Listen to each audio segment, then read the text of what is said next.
please subscribe and hit the bell icon to see new videos. So in today's episode, I'm going to be discussing with you the negative impact or effects, if you like, of stressors compounding in your asexual life and how to solve those effects taking effect on you. Hope that makes sense. So what does compounding mean? First of all, you might have heard compounding in relation to financial advice when they're saying to put money into a savings account, for example, and then you have the compounding effect. This means you get interest usually on the capital and interest on the interest. So if you've got a bank account or building society account, savings account, a lot of the time you don't tend to get much interest on all your bank accounts. You usually have to have a savings account. And so you get interest usually on that savings account. The higher the interest rate, the better. And also then you'll get interest on that interest as well as the capital. Does that make sense? So this is a positive effect of compounding. It's where one thing is placed on top of another, and it's building on top of another, it's growing. So compounding can be a good thing. But if you are dealing with multiple stressors in your life and they just keep compounding on top of each other, this is when you can get into overwhelm, overload, and it can really be detrimental to your mental and consequently your physical health as well.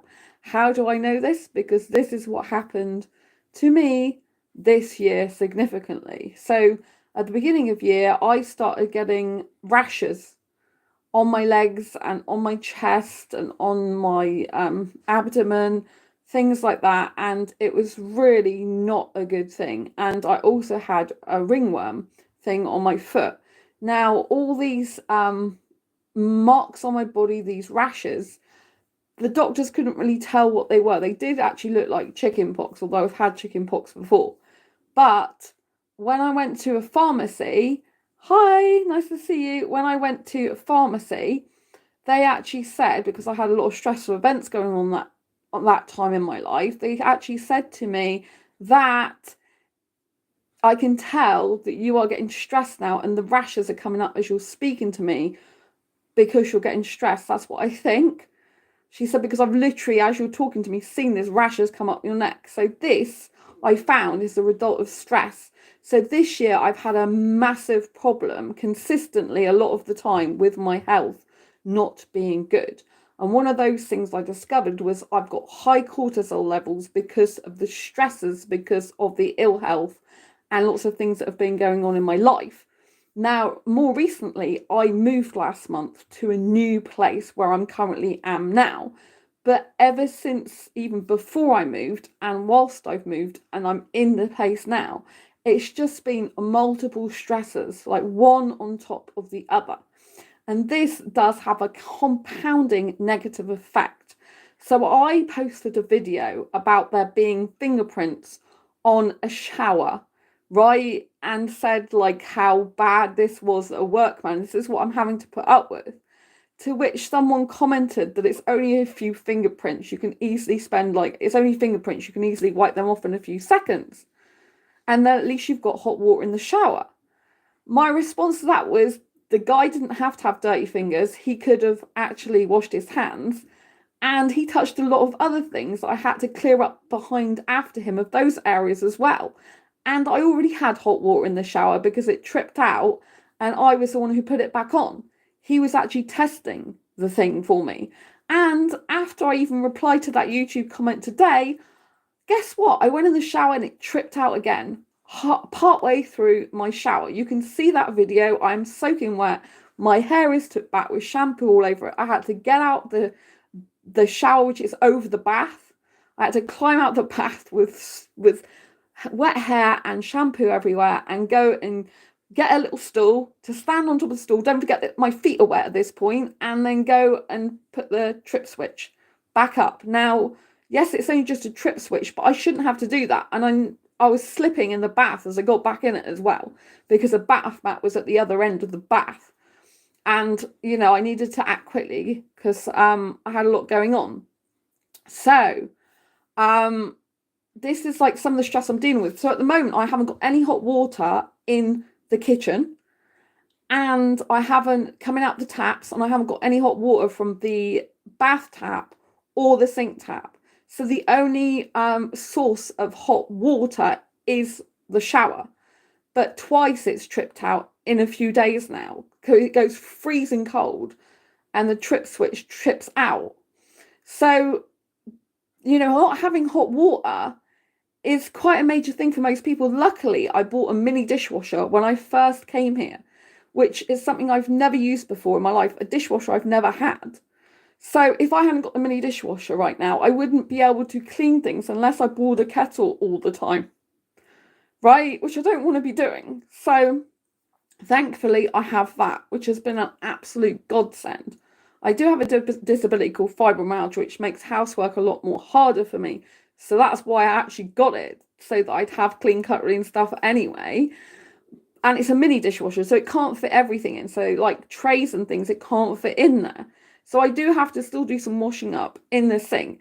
Now, the water wasn't completely cold. What was happening over the last few weeks, it was going hotish, not boiling, hotish.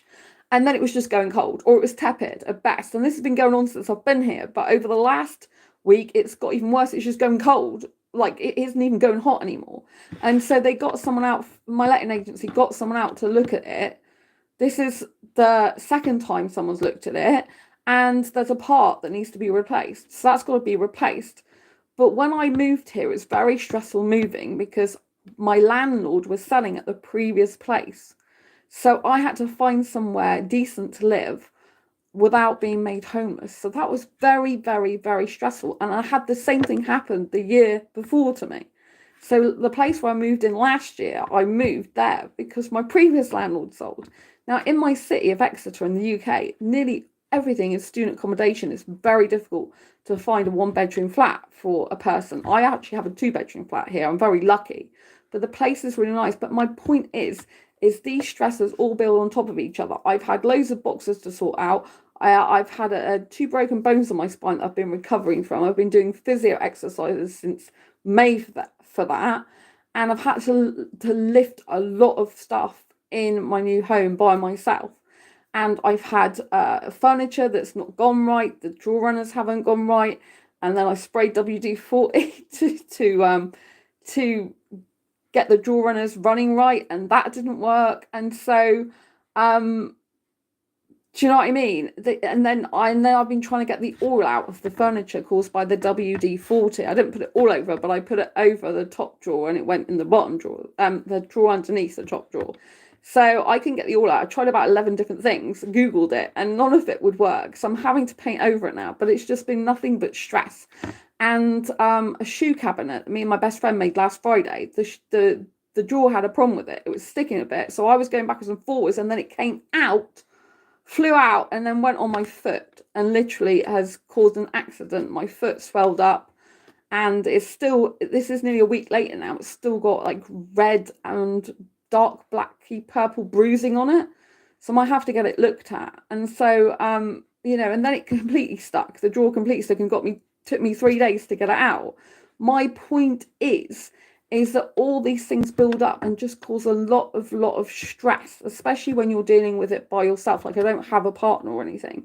So I have a best friend, and he comes about once a week to help me as much as he can do. But obviously the other 6 days a week I'm not even back to my profession full-time yet, which is writing books that change lives and painted games. So I've still got outstanding books, but I'm constantly having workmen here. When I first moved in, there was a leak in the bathroom, right? It just flooded everywhere, and they had to have new lino put down because there was hazard warning tape in the bathroom from the previous tenants that had a flood in here. And the lino in the kitchen was actually raised and could cause an accident. So that had to be done. So they had to get someone to come and look at it at night, and all the lino had to be fit the next day. So it meant drying the whole thing out overnight. So all of this has been stress. There's been so much stress. I've had so many boxes to sort out myself, so much lifting to do, so much cleaning to do. And my point is it's not just one stressful event, it's multiple piled on top of each other. And if you're going through stressful times right now in your life, I want you to know that it's understandable for you to feel very, very stressed when multiple stresses compound on top of each other, because it's not just a single event, it's when multiple stresses happen at once that can really affect your digestive system, your nervous system. It can affect your mental health, your physical health, and it can leave you feeling very, very exhausted. And it can make you feel alone sometimes, and it can make you feel like you've got the weight of the world on your shoulders, right? So this is really difficult to deal with. I think people don't talk enough about mental health and the implications of it, and I think it's very important that we discuss these type of things, because just like physical health is so important, so is mental health as well. So it's important that you care about yourself. I care about myself. I don't like seeing myself stressed out. I don't like myself being under this amount of stress, because obviously if I'm getting rashes and I'm getting physical problems like that and itching and digestive problems and stuff, this is not good for me, which means that I can't be on this channel helping you as much as I do like to do, because obviously I've got all this stuff going on. So I think most people, they just see a stressor in isolation and they might think nothing of it. So, if I just got the shower, for example, someone saw that and just thought, oh, it's a few fingerprints, no big deal. Someone's like, sorted your shower out, just get on with it. They don't see all the other stuff behind the scenes, like the boiler they had to have off yet again. The fact I've got no hot water in the kitchen, no hot water in the bathroom. Like, water is a basic need of a human being, clean and hot and cold water, right? So that's very difficult when you're trying to deal with that, with multiple other things and workmen coming in and out. I've actually been interrupted twice on live streams now due to a workman coming in and a delivery guy. So my point is that sometimes when we look at people's lives on social media, if they're showing the true, authentic parts of their life, they're not just going to show you all the things that look perfect and rosy and cheerful all the time. They're going to show you behind the scenes of what goes on in their life and the difficulties they have. But you might only see a fraction of what that person is going through.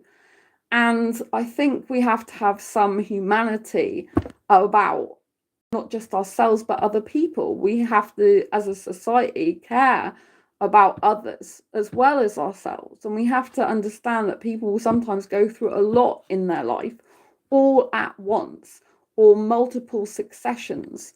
And this is really difficult. It's not just an isolated incident. It's multiple incidents on top of each other. And so this produces a compound effect that can have a very bad detrimental impact on your physical and, like I said, a mental health, both together. Oh, hi, Minky. Nice to see you. So with this in mind, it's difficult. It becomes more harder. Life becomes more harder when you're kind of going up this hill. It feels like a real big struggle to get to the top of the hill. It feels like you never get things sorted.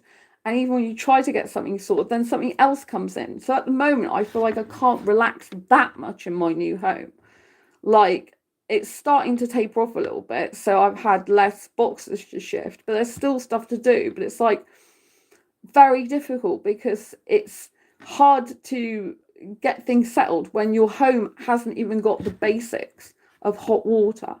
So when I'm going through something like this, which is really difficult, there's different things I can do to try and help myself to calm the situation down and to try and get through it as best I can without it completely killing my health, right? Because I have had so much stress and I've had to do so much to the point where get migraines, to the point where I can't even be in the light in the hallway. I don't know if you've ever gone through such stressful times yourself when you get these really bad migraines, and even a flicker of light, it's like you can't have the light on. You can't even watch YouTube videos because the light from the YouTube, unless you turn it really down on your laptop or something, a screen. So this is really hard.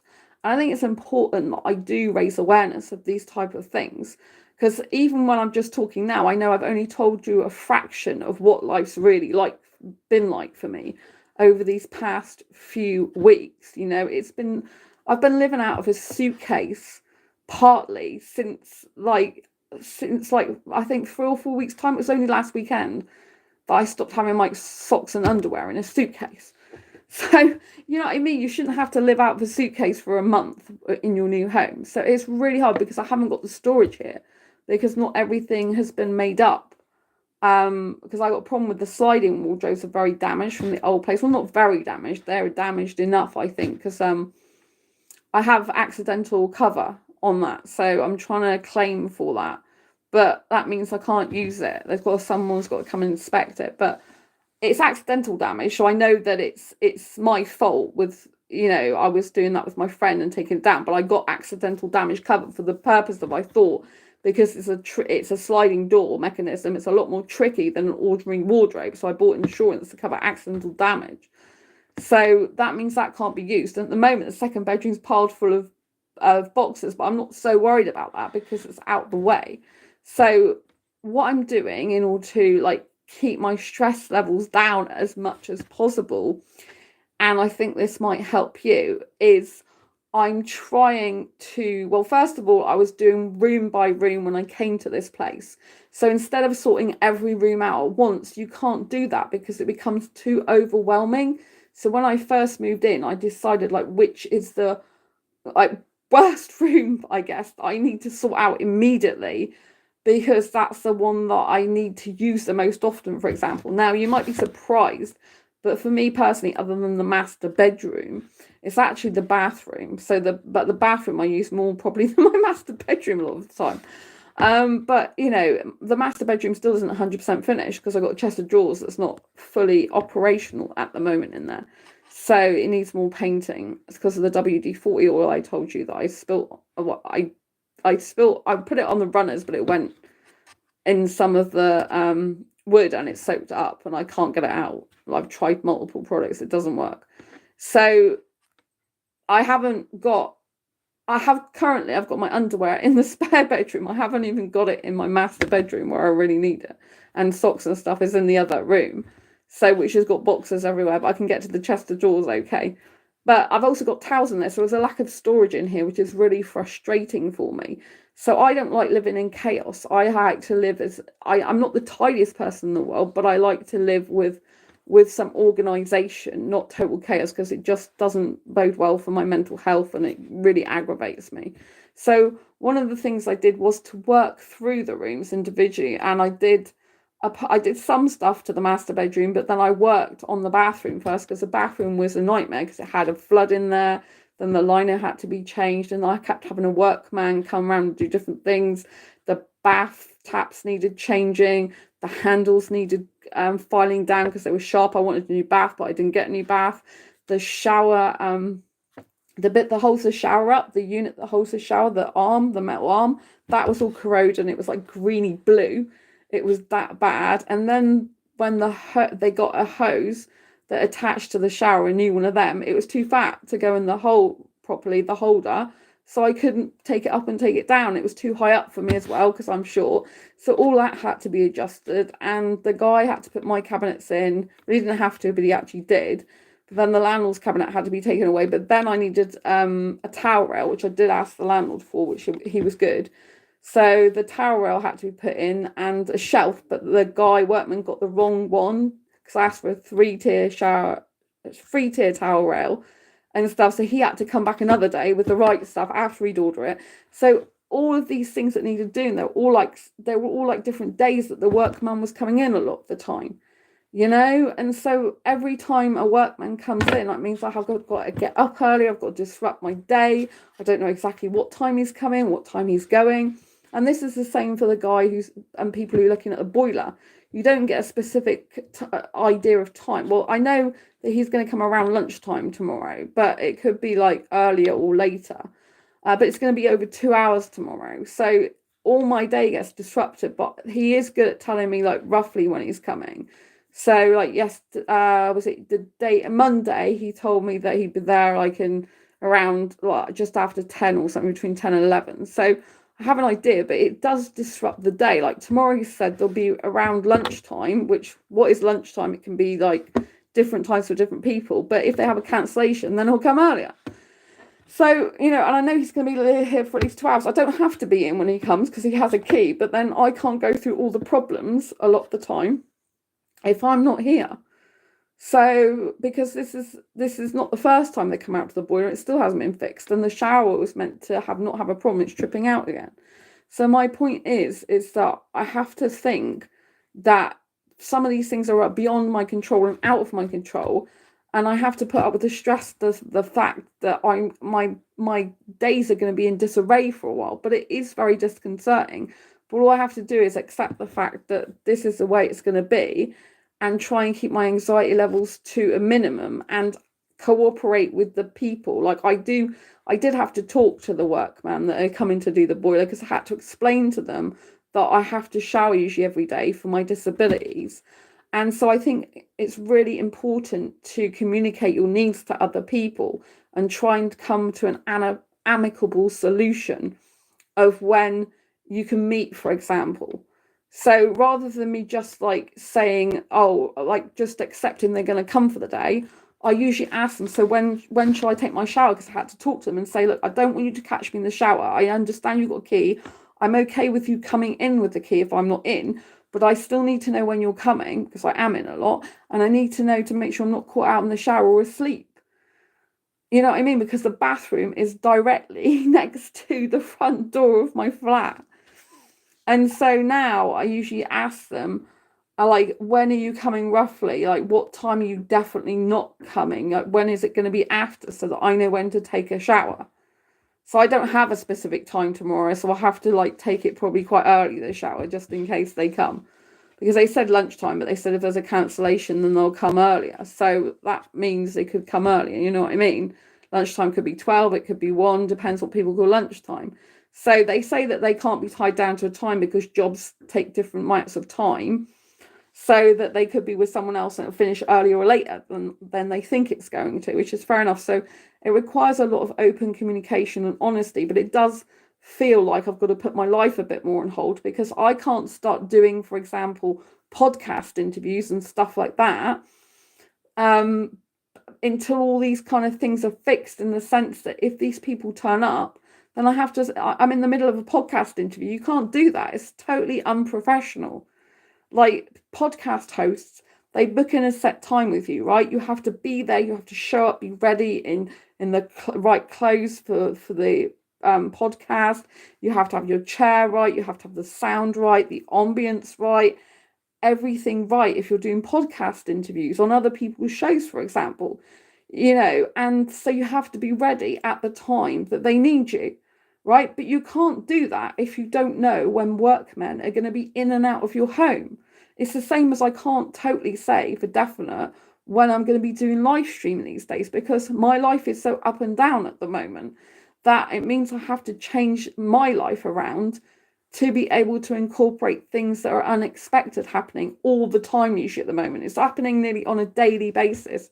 There's something goes wrong, something challenging happens, and challenging is a polite way of saying obstacle a lot of the time, right? So I've learned in mindset, it's one of the good things to say, instead of saying, oh my God, I've got so many obstacles, I've got so many things like obstacles to contend with, it's better to say challenges, because it frames it in your mind in a better way. If you think about obstacles, it ultimately makes you think of like a fence that you can't get over.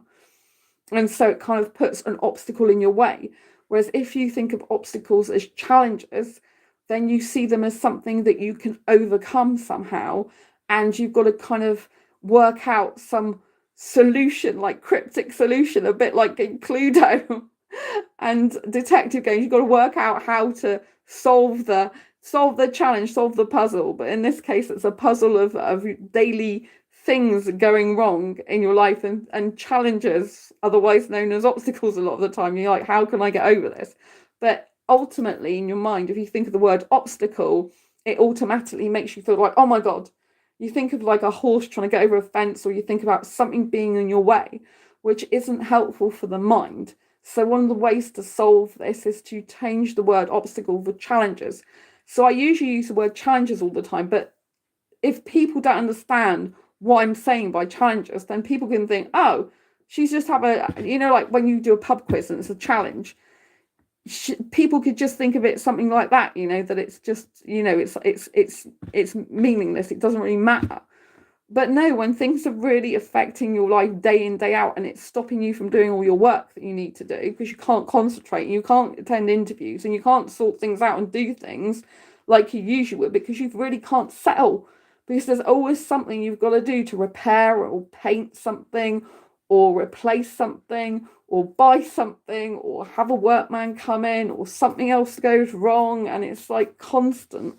It's like having something flying at you in your face every day nearly, right? So it's kind of really hard to manage. So you just have to think that these are challenges and that you're willing to take on these challenges. I mean, you have to really, but you have to try and be willing to take on these challenges as much as possible, because if we're more of a willing participant, then we have to, we can then think we're proactively involved in it. Do you know what I mean? Rather than thinking, I really don't want to be involved in this, which obviously sometimes I think, I'm like, do I really have to keep doing these things? Like, when is my life going to just relax, right? And sometimes life is not very relaxing, as we probably know. It's hard work, right? But I feel I haven't been able to relax that much in my new home. So, like I said, see obstacles as challenge. That's a really important thing to do. Realize that this time shall pass. This is really important. This time of chaos will not be forever. It's gone on for a lot longer than I expected. I did not expect to, over a month later, to still be in some chaos and especially not have hot water in my kitchen and bathroom. I did actually have hot water from the tap in the bathroom at one point, but not in the kitchen. But now it's completely gone in bathroom and bath. So when I spoke to the people about the shower tripping out today, the same people that look at the boiler, they said to me on the phone that, oh, well, you shouldn't switch it back on again. I said, I had to. They said, find some other way. I said, I can't, because there is no hot water coming from the bath tap. So I've got no other source of hot water in the bath and shower area. There's no hot water from the sinks. That's the only source of hot water. So I have to use the shower. And I was in the middle of showering and had my shampoo everywhere. You know what I mean? I was covered in shampoo. I have to get it out of my hair. And I don't want to be doing freezing cold water. And I don't even want to be using cold water from the bath. So there is no other way of doing it. Do you know what I mean? So, you know what I mean? You have to communicate, and you also have to state your needs, but you also have to listen to what the other person says, even if sometimes it's a bit annoying what they're saying, because it's like, well, if the boiler was repaired before now, then at least I could have had the bath hot water. But as it was, I didn't have that. So therefore I couldn't even do his solution. So it requires a lot of communication, it requires a lot of back and forth. I don't know when some of the time that he's going to ring me. He rings me on my landline because the mobile signal doesn't work here usually. So that's another issue that's ongoing forever as long as I stay here. So these are difficult things, right? So one of the other things you can do is obviously look at the positives of your situation and remember all the good things about things in your life despite all the chaos. So I said before now to think this time shall pass, because it won't be forever. I won't always be having these problems. I was going to say, or at least I hope I won't, but I believe I won't always be having these problems. And so things have been chaotic before in my life, and I've got past them in the end, and things have been better. So we need to look for evidence of when we have gone through difficult times before to know we can do it again, because this creates an optimistic outlook in our mind that it's just a temporary setback, that it's not going to be forever, it's just temporary. So you can say into your mind, this is temporary. I know it's gone on for far longer than you wished it would. I wish these challenges would not keep cropping up every day, because it's kind of like I would need like a break now. But having said this, it's not going to be forever. And particularly with me, I'm hoping that as much of this stuff is going to be sorted before Christmas, before the new year, so I can hit the ground running in the January to be able to have a much better year next year. Because sometimes you've got to go through a lot of trauma and difficult times in the moment and stress stuff in order to have a better life in the future. So this is what we have to remember. Donna, I've just found your channel and subscribed. I recognise your accent. Is it Wiltshire? I am from Wiltshire. Oh, hello. Lots of love. Thank you for subscribing. No, I'm actually in Exeter in the UK. I don't think I've been to Wiltshire even before.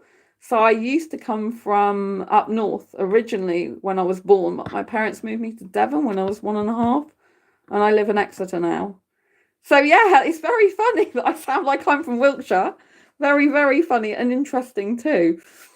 I've been told I sound like I'm from other places. Oh, you're in Links right now. I've been told I sound like I'm from Reading, I think someone said a long time ago to me. So yeah, it's always interesting to find out what people think and where I live. A lot of people think I live in America because I speak very Americanified a lot of the time. I think it's because I talk fast and I'm very hyper normally in my personality. And I used to get it on social media a lot of the time going, go over here in America. I'm like, I don't actually live there. But I think it's because I say hey sometimes as well instead of hi, which is kind of what Americans say a lot more. So I love their energy actually. So, Donna, I sound like a farmer. I'm 66. Pleased to meet you on here. Oh, hello. Wow, that's great. Thank you so much for subscribing. I really appreciate you here.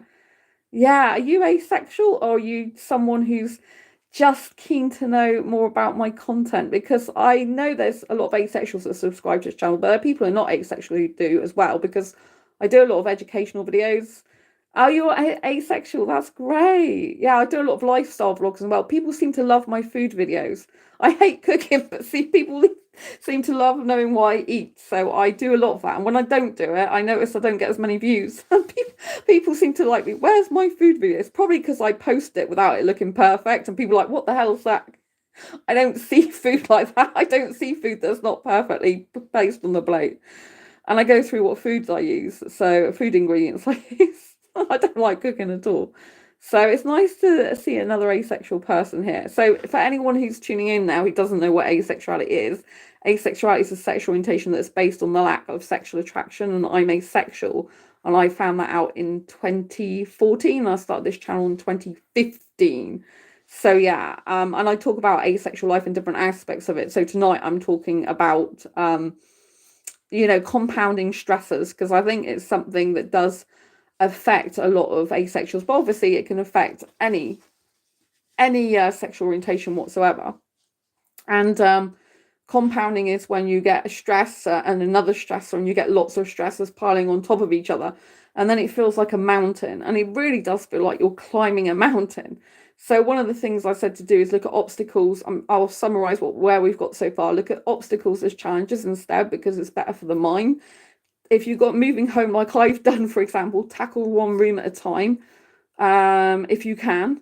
Obviously, you have to tackle sometimes more than one room in different parts of it, because, like I have to have some area clean the kitchen, but I only had half the kitchen clean. I had to clean the other half another time and get the bathroom sorted, because I actually spend more time in the bathroom than the kitchen all of the time. So Donna, it has always made me feel like it wasn't really me. I just did it because that was what I thought was expected. Oh, yes. So reverting back to asexuality now, Donna's talking in chat. We're talking about basically a sex now, that Donna's saying she always felt like it wasn't really her, and that she did because it's what was she thought was expected. But I have had sex in the past as well, because I thought that's what I had to have in a normal relationship. And that's what was expected of me, and I just had to do that. And so I'd rather have been washing up, and I hate washing up. I really can't stand housework. Do you know what I mean? So I did because I thought, like, well, that's what you're meant to do. So I did that for the same reasons as you. And I've had sex with 5 ex-boyfriends in different times when I was with them, but not had sex since 2011. I'm so happy about that. Like, I'm raving about it. I did an interview. I had an interview. Someone interviewed me from a sex expert interviewed me for her social media, and she was asking me about when was the last time I had sex, or we got into conversation talking about that. It's on this channel. And And yeah, I just, I was the same. I thought I just had to have sex because that's part of a relationship. In 2011, that was the last time I actually had sex.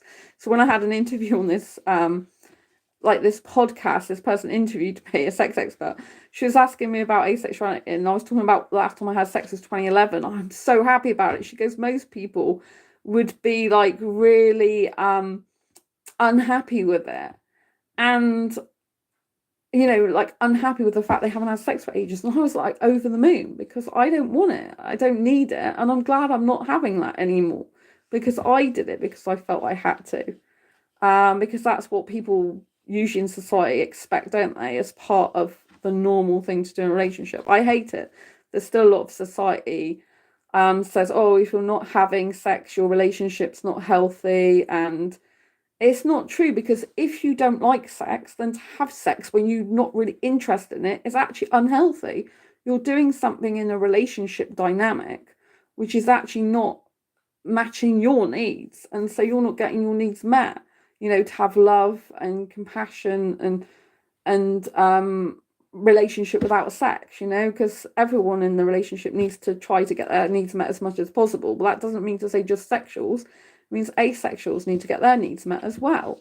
And if their needs are to have love, romance, or maybe not romance if you're aromantic, but not the sex, that need isn't being met. Do you know what I mean? So it's very, very important. I know we've gone off on a bit of a tangent from this, but I think it's relevant in the sense that asexuality in and of itself can have compounding stressors just to do with your actual sexual orientation. So I know I've been talking about my home recently and my move and things that haven't been going well and compounding stressors, but you can actually get a lot of compounding stressors when you're looking to date or have a relationship when you are asexual, because it does affect that, especially if you're a sex repulsed asexual like I am these days, for me personally.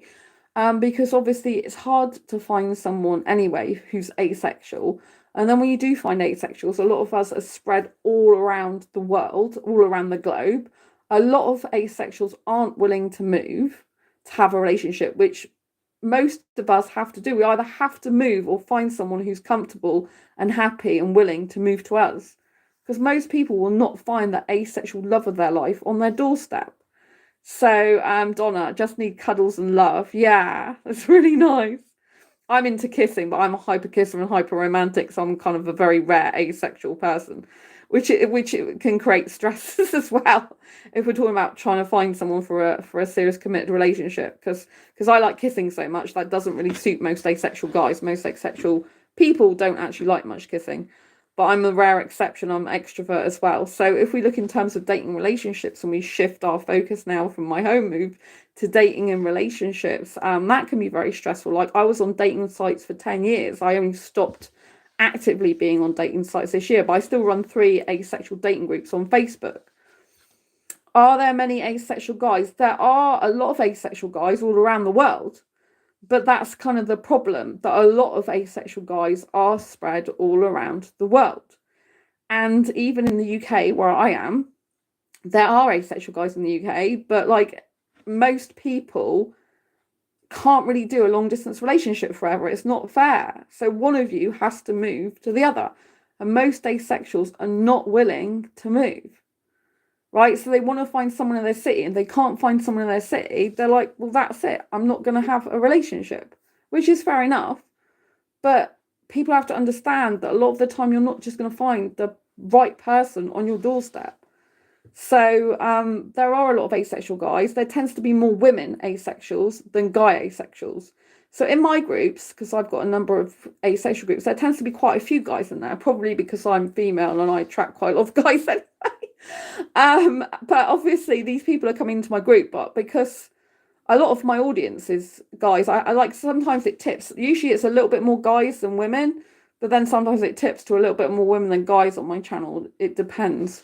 But I do have a lot of guys watching my channel. Sometimes I have like 51% guys and 49% women watching my channel.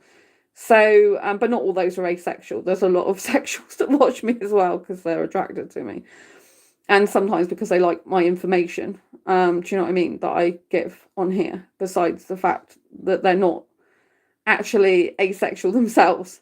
And so, yeah. And so there's a lot of difficulties with dating, or stressor, if you want to call it. So first of all, we live all apart, usually all around the globe. A lot of people are not willing to move. There's less people being proactive in dating groups. So I run 3 dating groups, but a lot of the time they're not proactive in dating. So in order, I can provide the groups for the dating, but it's up to people to post what they're looking for in a relationship, up to other people to interact and comment and to get involved in different posts and create their own posts. I can't be doing that for them. I do create themed posts to get conversations going, but there's a lack of proactiveness in general, in my opinion, in the asexual groups and in asexual dating overall. And I used to be on, I'm still on, but I'm not active on there, called asexuality.com. That's one of the first original asexual dating sites that's not very active. But I found a lot of the time people on there were not being proactive. It's like if, it's sad because it's like if sex is not involved in a relationship, even with asexuals, then they don't feel they need to pursue a person, which is really weird because it's like, hang on a minute, you shouldn't just be pursuing someone because of sex. So we shouldn't be just looking to heterosexuals. Oh, the only reason they pursue is because they want sex. I think a lot of asexuals should be more proactive and pursuant. I used to be very proactive, but you can't be proactive just by yourself. If other people aren't as proactive as you, it doesn't work. You have to have teamwork, and you have to have 2 people being as eager to be in a relationship and make something special. Do you know what I mean? You can't do that on your own. So there is a lot of stressors when you're asexual trying to look for a relationship on the dating scene. So there tends to be more women than men, and I'm only interested in men. Guys, younger guys, actually, foreign guys, which adds more stresses, if you like, good obstacles, difficulties, challenges, whichever you want to say.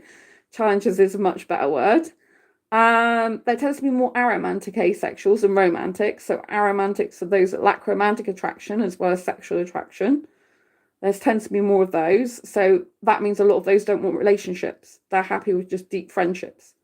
So there's some aromantics, those that don't experience any romantic attraction, as well as aromantic asexuals. Because you can get aromantic sexuals and you can get aromantic asexuals. So if we talk about aromantic asexuals, they lack romantic attraction as well as sexual attraction. And a lot of those don't want to be in a relationship, right? Some of them have queer platonic relationships. Some are in relationships with heterosexuals, for example.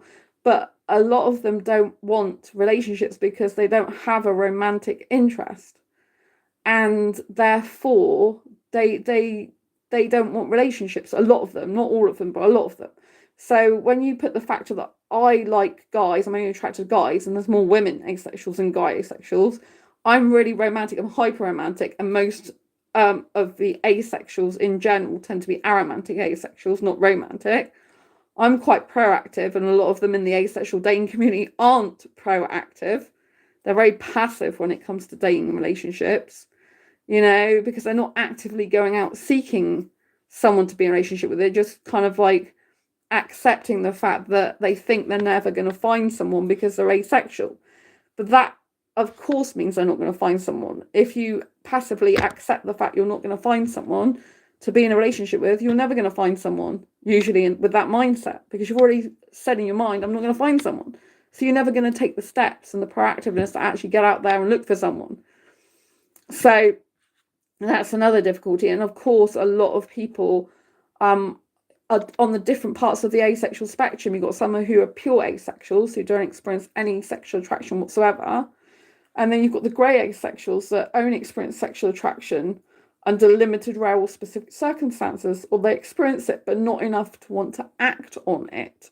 So there's kind of 2 grey asexuals, you know, those that don't want to act on it, and those that might or do want to act on it, right, when they experience that sexual attraction. So for example, a demisexual can only experience sexual attraction when a deep emotional bond has been formed, maintained and sustained, which falls under grey asexuality, which is part of the grey asexual part of the asexual spectrum, right? So you can get some grey asexuals that won't be in a relationship without sex at some point, even though they're on the asexual spectrum. And you have other asexuals that don't ever want sex. They hate it, right? You have some people who are asexual who are touch averse, and you have people on the asexual spectrum at all different levels of physical intimacy, what they require. So you've got all people wanting different things, wanting different, different types of touching. Some want full intimacy, full nakedness with each other, full touching and petting and cuddling and kissing, but they don't actually want the intercourse. They don't mind doing other sexual stuff. You've got people who want to cuddle and kiss and do other things, but not do all the touching, maybe some, but not all. You've got some asexuals that like touching and others that don't like to be touched, some that like to do the touching, some that like to reciprocate, but others that like, so some people like touching and not being touched, and other people like touching others, but, so you've got people who like touching other people, but not being touched themselves, and people who like touching others and not themselves. You know what I mean? It's kind of crazy. Some asexuals, they like masturbation, some don't. Some asexuals watch porn, others don't. Some asexuals are into BDSM and kinky stuff, despite being asexual, others aren't. So you've got this whole like array of different types of asexuals, which adds a whole layer of complications and stressors, if you like, to asexual dating and to dating in general when you're asexual, because it's just a minefield. There's so many different personality types as well, but a lot of asexuals tend to be introverted. I'm a rare extrovert, so I don't really go with it, although most of my friends are introverted. If they're asexual, usually they're introverted as well.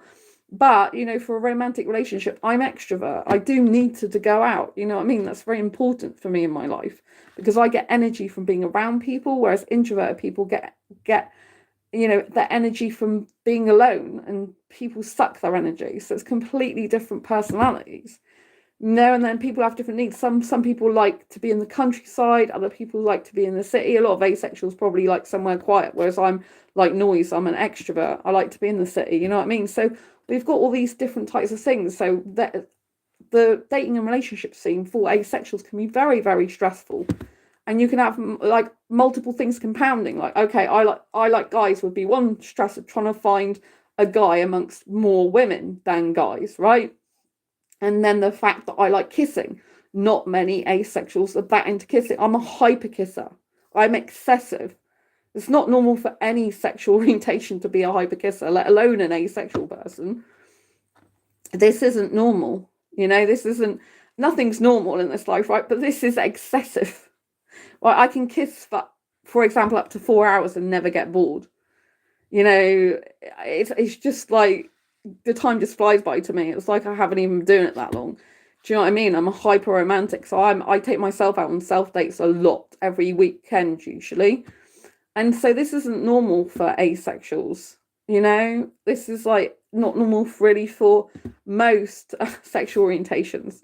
So, and I like younger foreign guys. So I've got that added challenge, if you like. So, but there are people who are asexual that are married to other asexuals. I know 2 couples, and both of them are happily married to other asexuals. They're both asexual in the relationship. And I think they're both romantics, both couples, but don't have sex as far as I know. But obviously I don't know their intimate bedtime routines. But as far as I know, they're not interested in sex, but only romance and kissing and cuddling, I think. And so these 2 couples are in the UK and they're happily married, and that's amazing. And one of the people that is married to his asexual wife, he came to one of my asexual meetups, because I've held regular asexual meetups in Exeter till last year it was, because then I started doing more online courses. I joined a company called Blue Talks. So my life got very busy last year, and I moved last year, and I've just moved again. So when we look at the asexual dating scene and we look at the different complexities of it, there's no doubt that it is complex, but some people are successful. Some people are married for life to the asexual partner of their dreams. So this particular person, he came to my meetup in Exeter, and he wasn't used to going to asexual meetups, but he came to mine, and that gave him the confidence, he told me, to go out to other asexual meetups. So he was really proactive. He went to a different meetup, asexual meetup, all around the country in the UK till he found the woman he wanted, and he got out of his comfort zone. So he was introverted, but he got out of his comfort zone and did different things. And for every weekend, For 3 months, he went out to different asexual meetups in the UK, and then he found the girl of his dreams and they got married. And they've been married ever since, and he's really happy with her. He has a place in London, so she moved to live with him because she wasn't living in London at the time, so he was commuting to see her for some time. I think it was the best part of a year before they got married. And then she came to live with him. I think she just started living with him just before they got married. And so, yeah, and he's got a place in Spain, I think it is as well. So he actually owns another place in Spain. So he's a really lovely guy. And as far as I know, his wife is a nurse, I believe. And they just like, he's still got a picture of his wedding photograph from a few years ago now of him and his wife. He's so dedicated to her. I met him in real life. He's a really nice guy. And so I'm glad he's found someone good for him, you know. But that's what it takes, you know. It takes getting out of your comfort zone and doing things that are uncomfortable, that you're not used to be able to find someone suitable for a relationship and to be able to meet new people that might be beneficial for your life. And a lot of people don't want to get out of their comfort zone, and we have to. I have to get out of my comfort zone all the time. It's not easy. It gets stressful, but once you get out of your comfort zone a lot, you do end up having resilience, which is another thing I want to say in how to solve these stresses. Is you have to look at the fact that although there's a lot of stresses compounding and building on top of each other, they do actually make you more resilient. So there is actually a reason for it happening. Is to build more resilience within you, because you don't change anything in your life. You don't change as a person or grow yourself if you don't have challenges that you have to overcome in your life. You just stay stagnant, and actually that's not good for mental health either. So some stress is good for you, but obviously if you get too much stress in your life, it can be so overwhelming that you have burnout and ill health and stuff like this. So we have to remember the positives about our life as well, even when we've got multiple stresses. So I try and still listen to positive affirmations every day, which really, really helps me. I listen to one affirmation, which is a video called I Love and Approve of Myself. I think it's an amazing video. You can Google it on YouTube. I love and approve of myself. There's different variations of it, but it's really good because it's all about, it doesn't matter what other people think of you. At the end of the day, you still love and approve of yourself. And so it fosters self-love. And there's another song called By Helping Hands. I think that's the people that sing it, called which is a song of gratitude and being grateful. I think the song's called Grateful. Helping Hands is like the organization that produces these really nice songs. They're like affirmation songs. And it's a beautiful, beautiful affirmation song. So I listen to that usually every day as well. Often I listen to them in the morning and at night, and Bob Baker affirmations, because it's all about putting positive words in your mind, even when things are very chaotic and going wrong and not going according to plan. So this is how we help solve these issues, is by finding ways in which we can cope more effectively with these stressors. And so in terms of dating and relationships, we have to understand that even if we don't find our person, or we don't find them for a while, it grows us in some way. So when we get out of our comfort zone, for example, go to an asexual meetup that's not in our city, it does in fact grow us, because if we just stay indoors all the time and just keep doing the same thing over and over again, we're not actually seeing growth within ourselves. We're just seeing the same thing all the time. It doesn't actually grow us and take us to the next level of our own existence, if you know what I mean. So while it can be painful, difficult, challenging, it can also help your communication skills. It can help your organizational skills. It can help your time management skills. There's a lot of good that can still come from challenging and stressful times. And also, if you pull together with your friends, or they pull together with you and help you, you can find that you can work better as a team, and it requires a lot more communication and trying to work solutions out together. So you can get good at being solution focused. You can get good at basically being able to solve more complex situations and difficulties. It builds more strength of character. if we can do more stuff on our own as well, which I've had to do a lot since moving, then it does build more strength and self-reliance, which builds self-esteem and self-confidence. I always remind myself that this place is still really nice, even though I've got a lot of difficulties. I've had a lot of problems here. It is still a really nice place. It's probably the best place I've actually lived in, despite all the problems here, because in terms of the layout, it's really good. It's a self-contained flat, full flat, rather than a studio flat or a masonette that I was in last time. The layout is really good. It's really warm in here, even when I haven't got the central heating on, because the building's made of steel, so it kind of keeps the heat in a lot from, and I'm on the top floor, so other people's heat tends to go up to where I am. And everyone's like really nice and friendly so far here. They're just really nice people to be around. A lot of them are families with children in the other flats, and they're just really nice, warm people. And I feel very comfortable. I feel a lot safer here, a lot secure here than in my last place. So when I look at all the positives, again, it helps to solve the problem of stress, because when you're thinking of positives, your nervous system tends to calm down a little bit, because you're focusing on thinking, hang on a minute. There's a lot of challenges right now, right? It's going on for a lot longer. But just imagine, beginning of next year, if the majority of these stresses are gone, just think you're going to hit the ground running. You're going to have amazing next year, because all of this stuff is going to be sorted now. So while it's a lot more stressful now and it's compounding like a mountain, I've actually got through quite a lot of that mountain, because I've been like, I've like the hallway's clear now, the kitchen's like I want it, I just need to maintain it, the bathroom's like I want it, I need to maintain it. Most of this room is finished now, and the second bedroom isn't done. I'm all right with that being till next year, so I've got through a lot. So I had to take one room by one as much as possible and bust through it. And you have to have the mindset, I'm just going to get on with it, I'm just going to do it, be determined to get through it and carry on doing it as much as possible. But you need to give yourself breaks as well. So I have been fitting in a few movies, like Christmas movies, because they make me feel jolly and happy and good. So I think if you're dealing with a lot of stress, it's good to listen to things and watch things that make you feel happy, positive, vibrant, energetic, laugh, just relax, just chill, just have pure sheer entertainment. Even if, like, some people go, well, that's not very logical, is it? Or that's not very great, this is just like entertainment stuff. It's like, yeah, sometimes you just need to watch some entertainment to like escape. Like, not all escapism is bad. And sometimes compounding can have a positive effect as well.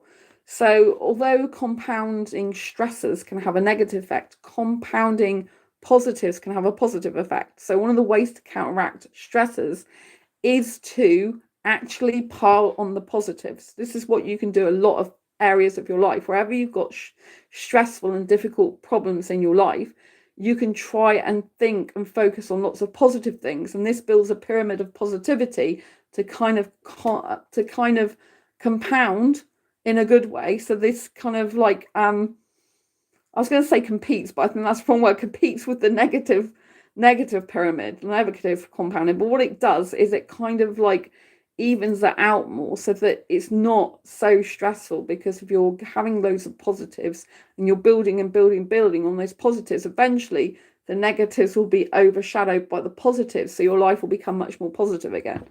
So like one of the ways I do that is by positive affirmations. The more I listen to it, the more I reprogram my mind to be thinking positive. I do have in the back of my mind right now that yes, you're going through a lot of tough times. It's really frustrating for you. It's really annoying because you can't do everything you want to do. But just think, next year, you're going to be flying, Sandra. Like, I think January is probably still going to be a bit difficult for you in some ways. There's still going to be stuff that you need to get done that's probably going to be behind on a bit. But I think like come the end of January, beginning of February, I think you're just going to be flying by, and you're going to be able to concentrate a lot more on your work. It's actually a better layout here. It's better for the office work I do. It's just better all round. So once the hot water's sorted out, the furniture's sorted out, because I've got storage and all this lot, I will be a lot better off, in the long run. So in terms of like dating relationships, when it's difficult and it's very stressful as an asexual person trying to find the right person for you, you can also look at the positives of dating, being on dating apps, even if it's not an asexual dating app. And the positives are you improve your communication skills. You really do. Like, even if you're on dating apps, which are predominantly heterosexual people on there, you still improve your communication skills. If you can say that you're asexual in your profile and speak it out loud in messages, you grow more confidence in your asexuality, and you grow more confidence by stating your boundaries and needs up front before you have a date with someone on a dating app. And you don't have any problem with this because they're a stranger to you, so you shouldn't care what they think. But you should care enough to think what they think in terms of like respecting your boundaries and you, right? So it grows your confidence in telling the world, the people on the dating app, who you truly are, like with your sexual orientation, right? You say this up front and tell them as well in a message, because a lot of them don't read bios. Even if you put it in there, a lot of them don't understand what asexuality is. They think you're advertising you're a highly sexual person because you're like, hey, I'm an asexual person. They think it's, oh, you're advertising you're very sexual. No, they get it wrong. So there's misunderstanding. So you have to become aware of misunderstandings and how people view asexuality and don't understand it. So it raises awareness in your own mind of like the fact of people don't understand asexuality, and it helps you to be able to get better at explaining it, better at stating your needs and boundaries. So it improves that as well. It improves your social skills, because even if you're just on an app and you're texting or having videos and audio calls, you're still improving your communication skills and online social interactions. So, and if you meet someone in person for a date, which you should be doing, you shouldn't just want everything online, then you're improving your social skills like that as well. So if you talk to people from different parts of your country or different parts of the world, again, you're getting used to different ethnicities, different cultures. You might find something out about a certain culture you didn't know, but you can check for yourself. I've had some people say some weird stuff, so that I don't necessarily know is true. Sometimes they just lie because they think it'll be in their favor, right? And you can start to spot scammers online after a while. There's patterns to their behavior. So you can get very much more acute in your intuition, into your knowledge, into your experiences of what type of people to avoid and what type of people to give yourself and your life more towards. So you become more sharper. You sharpen your bullshit detector, as I say in this Diary Confessions of a Hyperromantic Asexual book. If you're into dating and relationships, especially if you're an asexual person, grab a copy of this book, because it does actually dissect text messages I had from a heterosexual guy who I met in a club, and it shows you what he says in the text messages, but it dissects them. So what he really says in the text message and what he really means. This helps sharpen your bullshit detector, as I say, for dating and relationships in general. I do talk about dating apps and that. So this is my bestseller, #1 hot new release in April when it came out. So grab a copy of this. It's still reduced at the moment. I had it on Cyber Monday deal week, and even though that week's ended now, I've still got it reduced at the moment, because I think it makes a great Christmas present either for yourself or someone else. You'll notice this top as well is from the cover. It's my new hoodie collection, Diary Confessions Asexual Life merch. Be bold, be authentic, be you, it actually says, but it might look backwards because it looks backwards when I'm looking at it. But yeah, you see, that's a picture from my cover. I bought myself this hoodie as a Christmas present to myself, paid full price for it, just like anyone else would, even though it's one of my own designs from Amazon. So yeah, it's very important because you do learn a lot of skills. Like this year, I joined Matthew Hussey's Love Life Club. He's like the world's best #1 dating coach and confidence coach as well. He's really, really good. And his Love Life Club is really helping me no end. So I'm kind of upping my skill level in terms of dating relationships. I've been on, like I said, on the online dating scene for 10 years now. It's 2014 I started till this year. But then after my relationship ended this year and it wasn't how I thought it was going to be, then I decided to take a break from being active on the dating scene, because at the moment I actually currently don't want a relationship right at this moment, even though I'm really romantic. Like I've got my place to sort out, I've got my career to get back on track after I finish sorting my place out. Haven't really got time or space for a guy in my life right now, and I'm still having some healing from the relationship this year, you know, even though it was in April that it ended. So I've done a lot of healing. There's still more to be done there, you know. So it's very important that if we feel that we need to take a break from that, we take a break from that, because 10 years is a lot to be on dating sites. It does get very despondent. You know, it feels very despondent when you don't find the right person. But then, you know, I'm learning this year through Matthew Hussey's Love Life Club that it's more important really to get out in person and meet people. So I've got out of my comfort zone this year and been going to different places that I wouldn't usually go to. I went to a Bollywood event in London, for example, and that had obviously Indian people in the audience, and not just Indian people though, and also on the stage. But I didn't meet anyone to talk to really, apart from said hi to the people next to me in brief chat. But yeah, but it was still really good because it was getting me out of my comfort zone. I've been to different places this year and gone to different meetup groups I wouldn't have gone to usually. So all this helps to improve my social skills, improve my communication skills, talk to different types of people I wouldn't necessarily talk to. And, sometimes we have to get out of our comfort zones, and challenges, stressors can actually make us get out of our comfort zone. If we don't go through some type of pain sometimes, we don't actually make any shifts in our life. It's only when the pain becomes so bad of staying the same that we actually shift and make changes in our life for the better. And it takes a lot of pain sometimes. It's really hard, so I don't want people to have to go through pain, but we do go through pain. And if we don't go through any pain, then we don't tend to change our situation or our life or ourselves or all three. So by going through a lot of painful and difficult times and stressful times, we actually usually come out the other side a more wise person, a person who's grown more in and of themselves, a person who's got more confidence, more self-esteem, because at the end of the day, you were with yourself throughout that whole situation. You were the one who was with yourself 24/7, 365 days a year, and you're still with yourself. And you're the one who had to actually be in that situation, even if you've got help from family, friends, or maybe organizations or whatever. You're the one who actually got yourself through that wholly and completely, in the sense you were with yourself all that time. So you might have other people helping you and doing things, but you still got through it yourself, because ultimately you were the one that was responsible for your own life and what happens to it in that moment. Even if you had to have other people doing things to help you, like I've got to have workmen come in and do boiler repairs and stuff like that. That's beyond my control, because I'm not the letting agency and I can't employ someone to just fix a boiler just like that. They have contractors, you know what I mean? So it's not my own home, I rent. So that's what we have to remember as well when we've got multiple stressors, is to focus on the things we can control, not the things we can't. So I can't do anything about the boiler. I've done as much as I can, report to the letting agency. The guy came out, he's actually got the part now, the replacement part, and he's coming out tomorrow to fix it, right?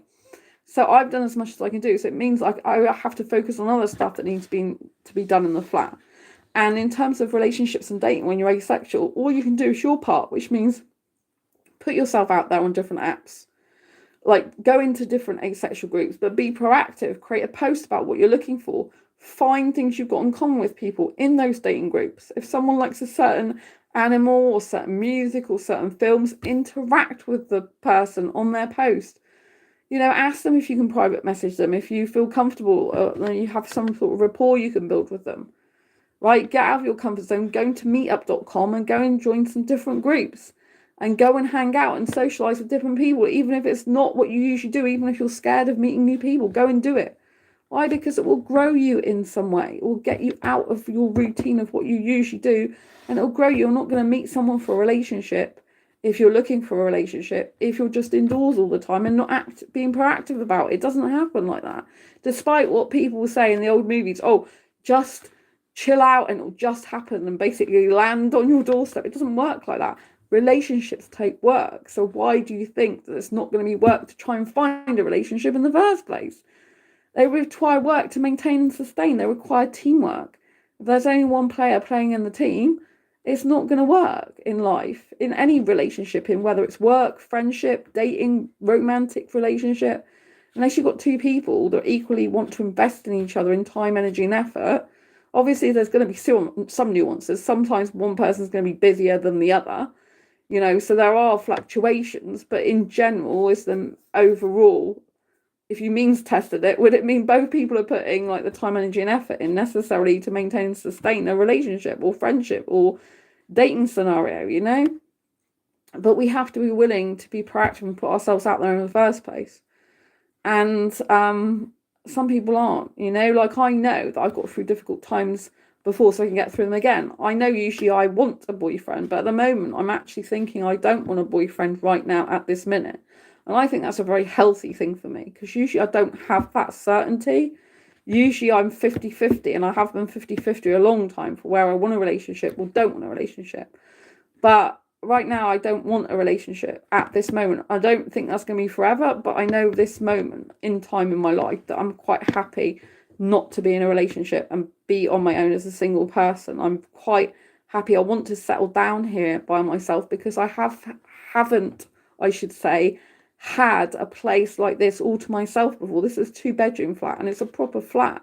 The hallway's big as well. It's really nice, all on one level, lots of cupboard space in the kitchen, and it's like a proper home for me. It's like the first time I feel like I've had a proper home since leaving home. And so despite all the obstacles that are currently being thrown and have been thrown at me throughout the whole entire month, and even before then, since being here, because of stuff that had to be sorted out before I moved in, because I had no furniture. So I had to be a new fridge freezer, new washer dryer, get them installed, bring stuff over as well out of the other place by shopping trolley with my best friend and walk it, some of it, because you can even get round to pack all the boxes up in the old place, so it's that small.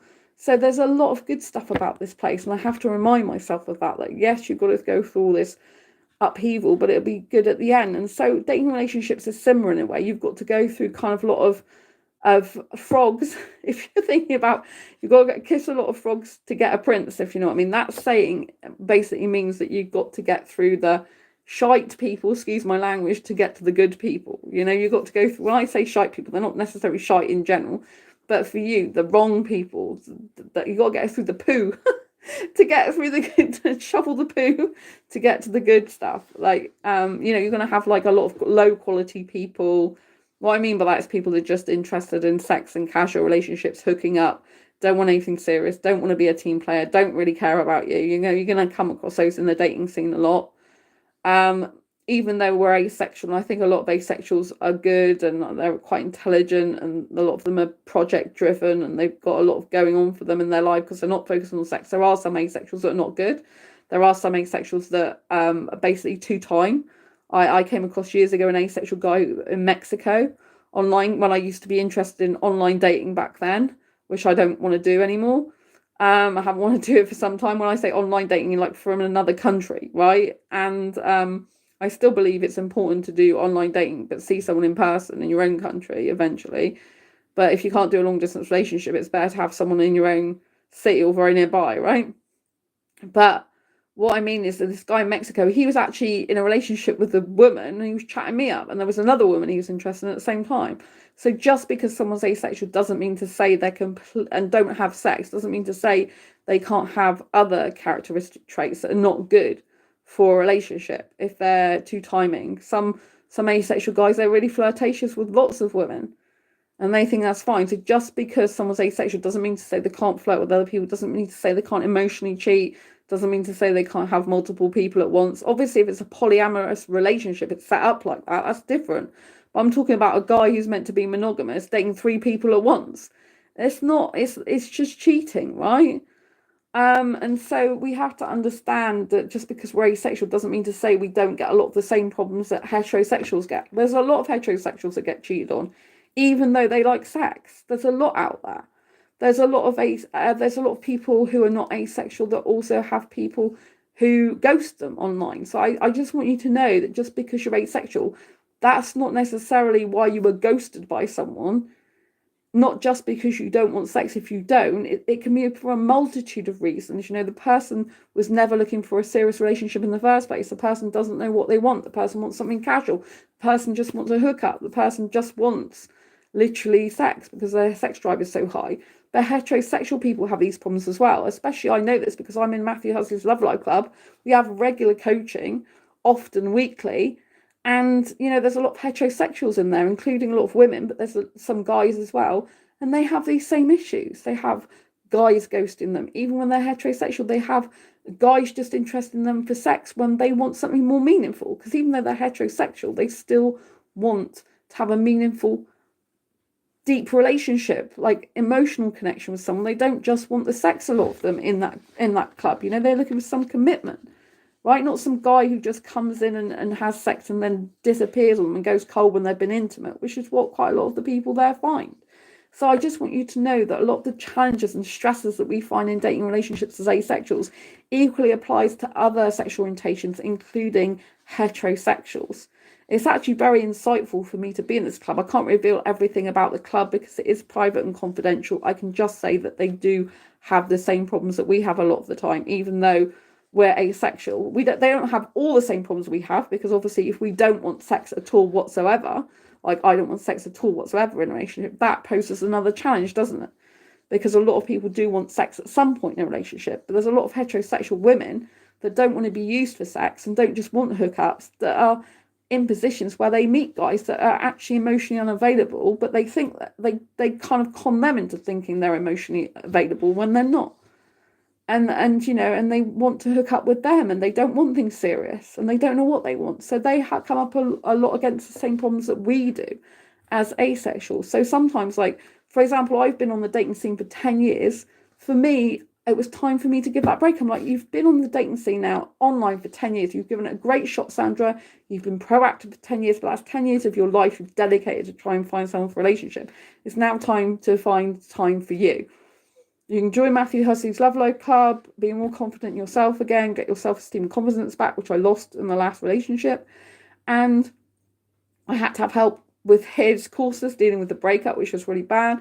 And, you know, now I'm at the stage in my life at the moment where I'm quite happy to be on my own. I actually don't want a guy specifically because I've moved to a new home and it's a new fresh start for me. It's one where I feel comfortable and safe and happy in my own home. There's lovely people around me, mostly families with children. And I just want this for me. I want some time in my new place that's just for me without a partner. I don't want to be getting into a relationship at the moment. I want this just for me. It's the first time. I left home when I was 19 years old at birth certificate age. And I feel this is the first time that I've properly had a home for myself, because I moved in with a boyfriend at the time. And then I ended up living with another boyfriend later on. So I used to live with a guy when I was in a relationship. And this is the first time I've had a decent place on my own. Not a bed sit, not a studio flat, not a masonette that's got a weird layout. This is just a really straightforward layout, but it's beautiful, nice and warm and cozy. I don't have to be thinking I'm cold anymore. And it's just a lot more satisfying, you know? And I don't want a guy to interfere with that. I want something just for me for once.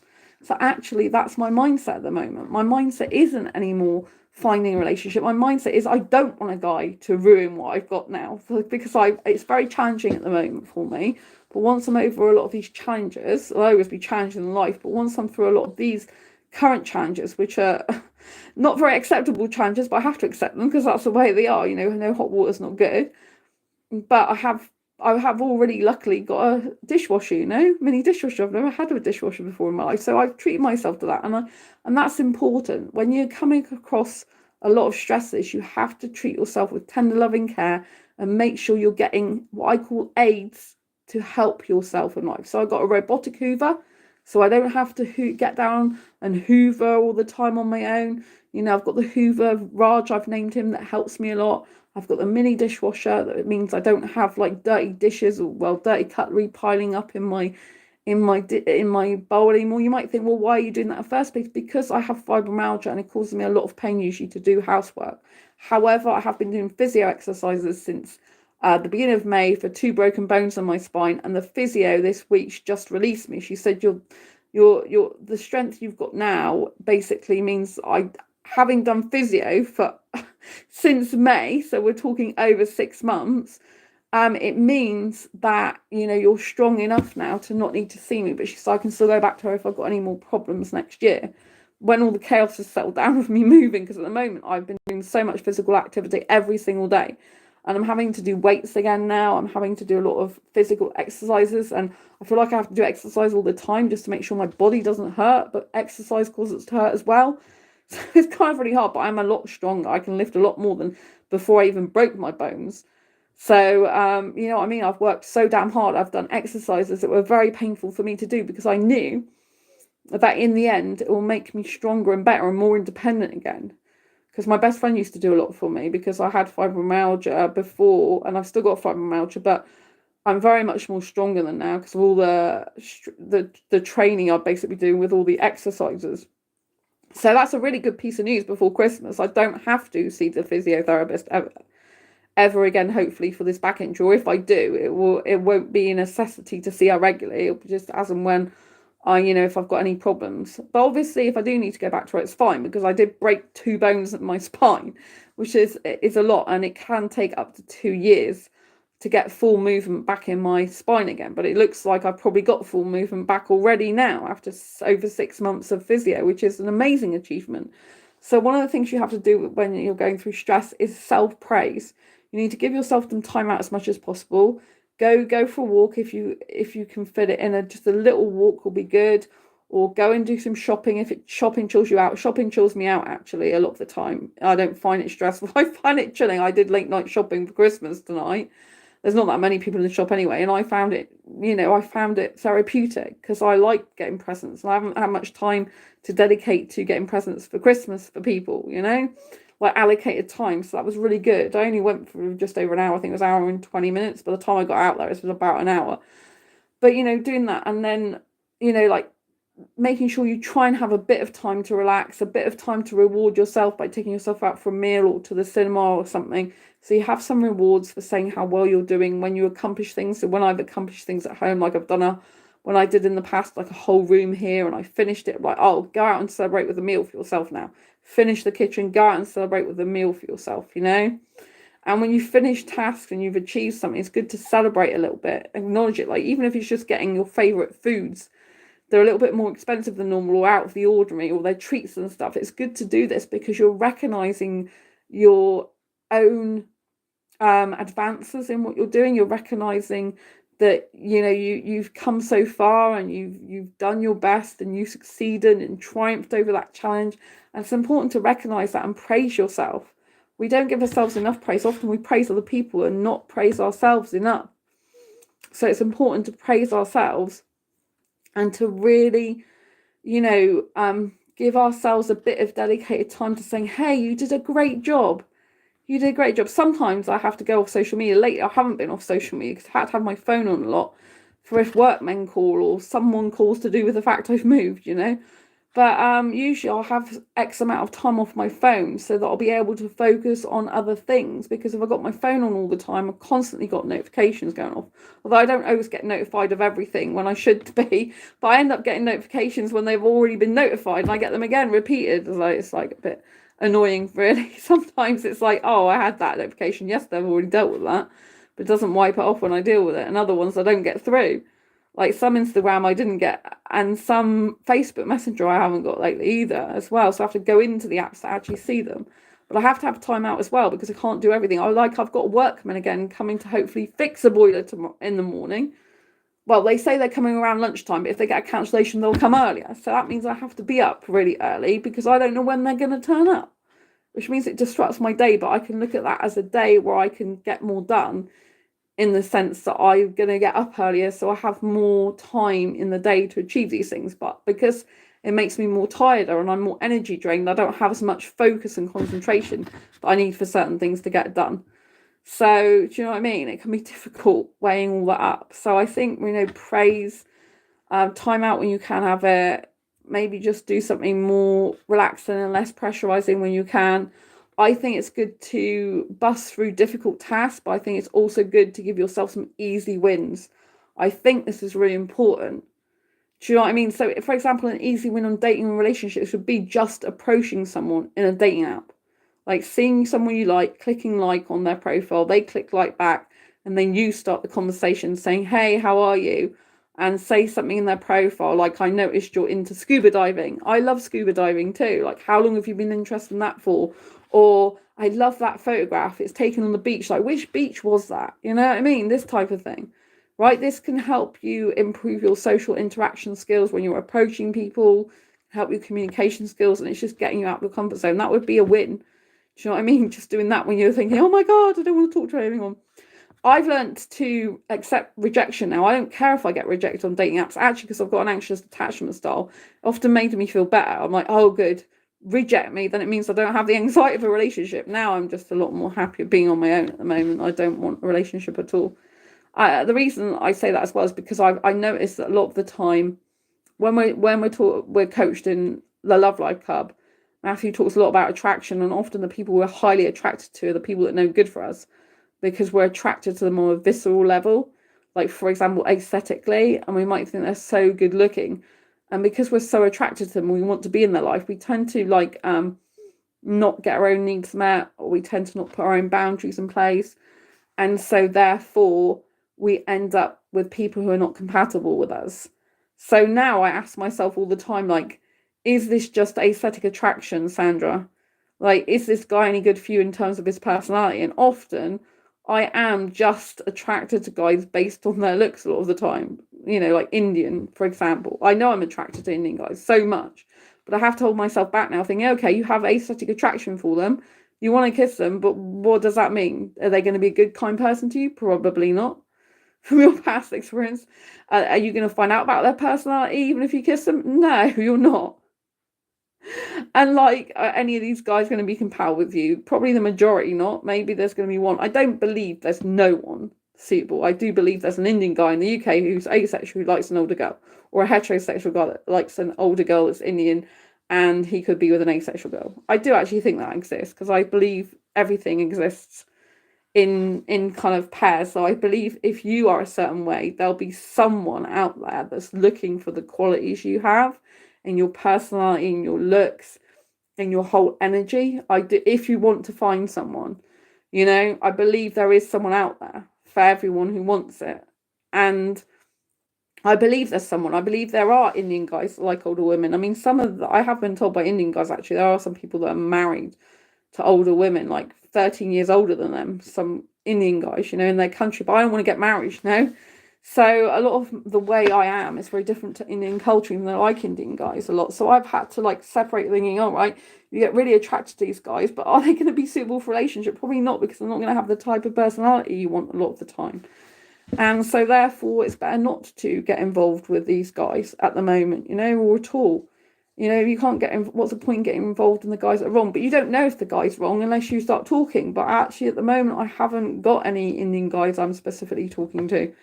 So I'm all right on my own. Like I said, I really want just time on my own in my life. For me, I feel I've not had that in the past, in a nice place where I felt secure and happy in myself in the home I've had. So I feel it's very safe here. I mean, the whole building's made of steel. Like, it's really good. The storm was here, I was very protected, you know, a lot of the time, even though I'm in the roof, and so, you know, in the top floor, so there was blowing, you could hear the wind getting up with the windows, especially if you had them open a little bit to let the air circulate. It kind of like really went up the windows. But other than that, and you could hear where it comes down the boiler, because the boiler's flute is in the roof, you could hear that. But other than that, I was quite cozy in here. And it's hot quite a lot of the time. So yeah, I get overheated. So yeah, you know, like, we all go through challenges and difficult times in life, but if we can build a mountain of positivity as much as possible, so to counteract the negativity. So we think about multiple stresses as being a compounding effect in a negative way. We can think of building multiple positive and gratitude moments in our life that can compound in a positive way to to contrast with the negativity, to counteract the negativity, is what I actually wanted to say. So when we start building a mountain of positivity and gratitude and feel good feelings, this kind of overshadows and overcasts the negative stressors. So it kind of overrides them. So that's what we have to do. We have to start building positive compounding effects in our life to counteract the negative effects. And the more positive things you get in your life, the more you can counteract the negative stressors, the more things even out more, so that you can feel more refreshed and balanced. This can't always be done exactly how you'd like it. I mean, I would like a lot more stuff in my life to focus on that's positive. But there are stuff there, I have to look for it. But sometimes you're so preoccupied with the stresses that you forget to look for it. So you have to remind yourself, oh, I've got to remind myself to look at the positives of that. I've got to remind myself to look at, you know, things that are going good. I've got to remind myself that if I overcome this challenge, what's on the other side? A better life, better times ahead, better health, better safety. You know, I've got a roof over my head. Like, I face potential homelessness. I've got a roof over my head, you know, that's warm and cozy and secure, and I feel safer here with lovely people around. So despite all the fact of the challenges I'm going through, that is a really good thing. right? I didn't want to be homeless. It's freezing cold in Exeter, and other places I saw, I didn't even go and view in person. A lot of them were tiny, or they were in really rough areas, or they just weren't suitable for me, And I'm so grateful and thankful to be in this place, because I know for my long term, this is going to be a much better place for me. So sometimes we have to have a lot of pain and challenges to overcome in the short term to make gains in the long term, right? And I know this is going to be a much better layout for my work, for eating, for sleeping. It's just better all round.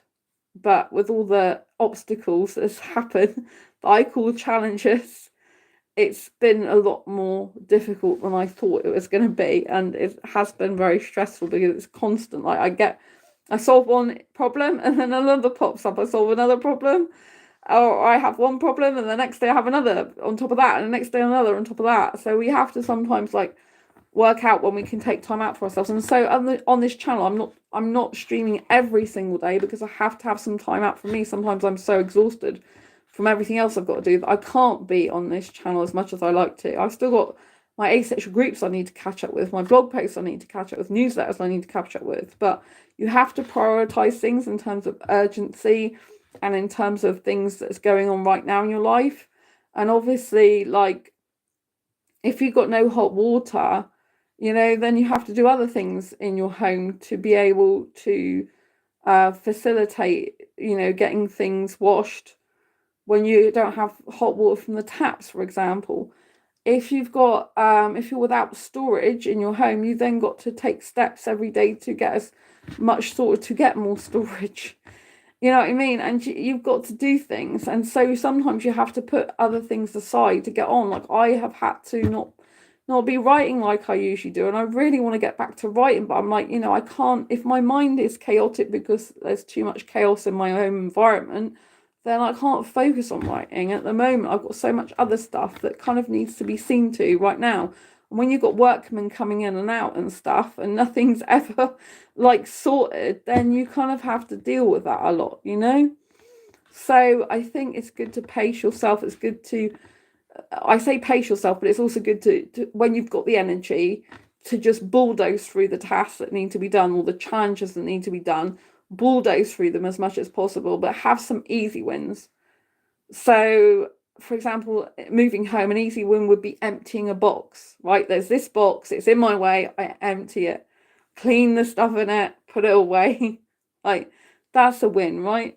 On dating and relationships, go in dating groups, asexual great dating groups, write a post about what you're looking for in terms of relationship, the gender you're looking for, the area you're looking for, the type of person you want, the personality traits, the type of asexual you want, if you want a guy, if you want him to be romantic or not, for example, that can be a win. You've posted it, right? It's not up to you to control whether someone replies to that post or not. All you can do is put your post in there, and then you've done something. You've done a proactive step. Right, next step would be to interact on someone else's post, interact in comments. Go and find other asexual groups, join multiple asexual dating groups, look at people's profiles, look at the members, gather information that's useful to you on what type of person you might want for a relationship. But you should be mapping out what type of person you want for a relationship anyway, with the character traits, particularly before you get into a dating group or dating app, because you should know roughly what you want before you get it. If you don't want it, at the moment, I don't want a relationship with a guy. I'm not actively looking at the moment because I've decided at the moment I don't want a relationship right now in this moment, which I'm really happy about, because I don't usually ever say that often. I'm not saying this is forever, because I'm very romantic and I do still have part of me that would like a relationship, but I know that I don't want it right now. I'm quite definite about that, so that's good. Usually guys come along when you least want one. And when you do want one, you can't find one. What can I say? So I found that in my past, when I wasn't looking for a relationship, I used to have 3 guys at once interested in me. And then when I was looking for a relationship, I couldn't find one. But I'm not interested in one specifically in this moment in time. That's what I'm saying. So that's really positive. So I think, when you've got challenging situations and you've got a lot to cope with in your life, if you have got friends and family that will help you out, I think it's good to try and lean on them a bit. It's okay to ask for help. Some people might decline you. Some people might be insulted you even ask them. But at the end of the day, there's no problem with actually asking for what you want in a nice, kind way, seeing if people can help you. It's nice to get comments from communities. Unfortunately, a lot of the time on Facebook lately, like I get people in my inbox wanting to fix me. That's not usually an asexual person. That's usually like, I'm in the entrepreneur space as well. So on Facebook, I have entrepreneurs and asexuals that follow me and like my posts and that are friends with me. And you usually find it in the entrepreneur space. Some of these people, not all of them, want to fix you. Because if you're going through troubled times, instead of people understanding that life is going to throw you curveballs, life is going to throw you difficult times, and it's through those times that we become resilient and strong, and so we have to go through these difficult times, they seem to think that, oh, that person's not coping very well, so I'll offer them my services, which of course you've got to pay for, and they'll turn up just when you're at your worst, right? These are usually people that just want you to buy their products or services. If you haven't heard from them the rest of the time, they're not someone who really genuinely cares about you on a day-to-day basis. So you've got to learn who your friends are during difficult and challenging times. Learn who's there for you. Learn who's being empathetic.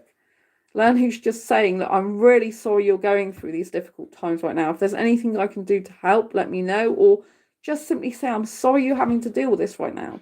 Because sometimes that's all people want to hear. It's just having that kind of virtual hug and saying, look, I'm hearing you, I'm seeing you, I'm seeing the struggles you go through, but I'm so proud of you for everything you're achieving right now in your life. I'm so proud of you for all the challenges you've already overcome and that you are overcoming in your life. It's so amazing, and I think you're an incredible person for coming through all this. Say it to yourself as well, obviously, because it's true. Right, there are people that I know that wouldn't be able to cope with all the stuff that I've had to cope with, but because I've had to cope with it, then I get used to coping with it. I'm sure those people that I don't think would be able to cope with it probably would be able to cope with it when they're in it. But as they are now, because they haven't had these things occur to them, they can't cope with these things. So it's actually only when we are faced with adversity and difficult times and challenges and we work through them, that we then become stronger and more experienced and wise in dealing with lots of difficult things. And that's how we end up growing as people. If we don't have any growth. We just stagnate inside, and life can get a bit, like boring, or can get very the samey. It's not challenging anymore. It's not actually growing us. So it's important that we grow ourselves. But remember, compounding can be negative or positive. If you've got a lot of stressors that pile up on top of each other, that can have an overall very negative impact on your mental and physical health.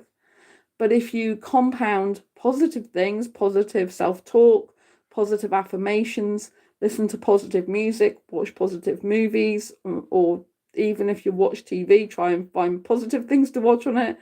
Listen to positive podcasts or audiobooks, plow all this positivity into your life. Then you counteract this negativity, and this is how you help solve these challenging and difficult, stressful times, by building your pyramid of good stuff in your life so that it overwhelms the negative stuff, and then you end up coming out on top of the good pyramid of stuff, right? But for a while it can be off balance, and that's life. And I think people have to recognize this. Instead of trying to fix everyone, it's not necessarily a problem with you at all. It's just life happens. Shite happens to you, right? This is life. But we have to understand that. Like, you have to not blame yourself and think like it's a problem with you. Like, some people are like, what have I done wrong to deserve this? Why am I getting all this? Why is everything going wrong? But actually, that just plows more negativity into your brain. There's been a few little moments where I'm like, oh, why am I having to do all this again? And then I just realise, I'm like, most of the time I don't think like that. Most of the time I'm just like, you have to deal with this. It's challenging, I know, but challenges happen for a reason in your life. God in the universe has got big plans for you. So they're challenging you more now, Sandra, you know what I mean? And it is difficult. And I don't want to play down difficulties, because I think some people play down difficulties and think that things are an easy fix. And sometimes they're not. They take a lot of work and working on for days or weeks or even months. And I think people are all too readily available to kind of criticize other people sometimes, in saying what's wrong with your life and that you've got to be fixed. Like, it's not my fault that I've got no hot water here. That's not anything to do with me, right? If I'm stressed, it's a natural bodily response. People think that all negative reactions are bad and people shouldn't have them. That's not actually true. If you suppress and repress your emotions, that's actually what makes it very unhealthy.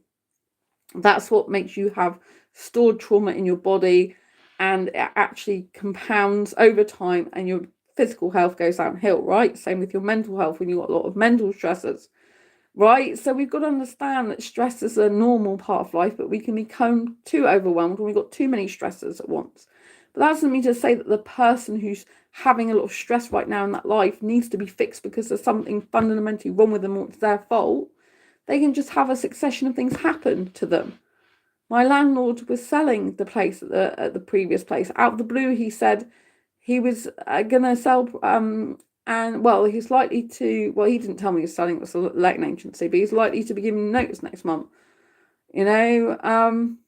And so, you know, because he's selling, an agency told me it's because he's going to sell the place. But actually, just within the week before that, I said I was thinking about moving to my best friend because I wasn't happy there anymore. Didn't feel safe there anymore. There's a lot of druggy people around where I used to live. So actually, I've moved to a better area. So there's a road near me that's not great. That's not good. But the actual cul-de-sac I live in is really nice. And so, you know what I mean? Like, I kind of manifested that in a way because I'm like, oh, I feel I need to move, but I wasn't expecting to move this year. I really wasn't that soon. But you know, I got basically forced to do that, but it was for my own good anyway, because that's what I subconsciously really wanted. But I didn't expect it to be that soon, that quickly, especially have to do that before Christmas. So I would have had up to a bit of time in January. I think it's the 10th of January or something like that. No, 9th of January. Oh, no, it wasn't. It was the 8th because my tenancy was started on the 9th there. So it was the 8th of January. I would have had as my final date. I had to be out of that place by at the very, very, very, very latest, you know. So I had a little bit of extra time, but you don't want to leave that till the last minute. So I really needed to move before Christmas to get a nice place for myself.